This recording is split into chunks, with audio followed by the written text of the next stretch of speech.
So Tony Blinken was asked yesterday whether he would resign. He said absolutely not. Now people are saying maybe the chairman of the Joint Chiefs of Staff, General Mark Milley, needs to go because it looks like, according to the new Bob Costa's book, that apparently the Joint Chief Chairman called up a couple of times, once before the election, once after January 6th, and talked to his Chinese counterpart and said, hey, don't worry about our president. We're going to take care of things. We're not going to bomb you. What do you make of the fact that General Milley called up China and said, don't worry about this president?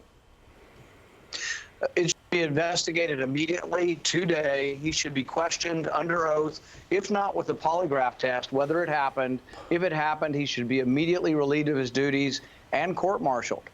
You have to find out if it's true. This is innuendo and rumor and propaganda, perhaps. But if it is true, absolutely immediately needs to be removed. We have elections. We can't have generals overturning elections. That's what we have always criticized in authoritarian regimes where the military takes over.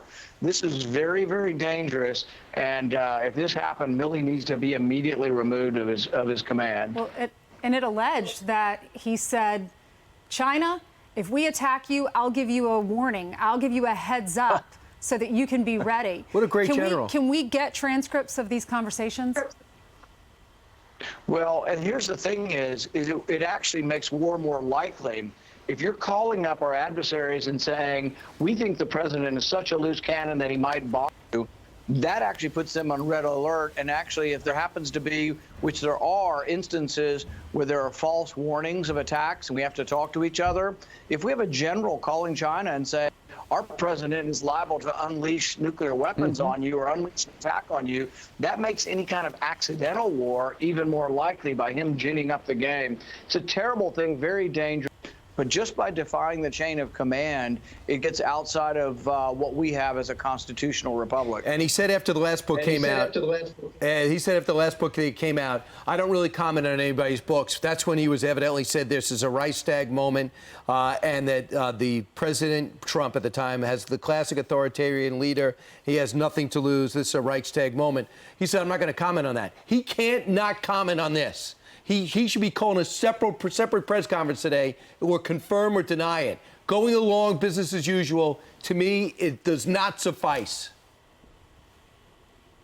Should be immediately ordered into a room for an interview, not just a press interview, for an interview with polygraph, which we do often for our intelligence officials.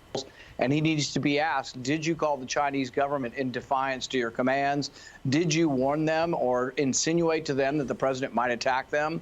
That's incredibly dangerous to the country, to the world, and if true, treasonous. Absolutely. Senator Rand Paul, thank you.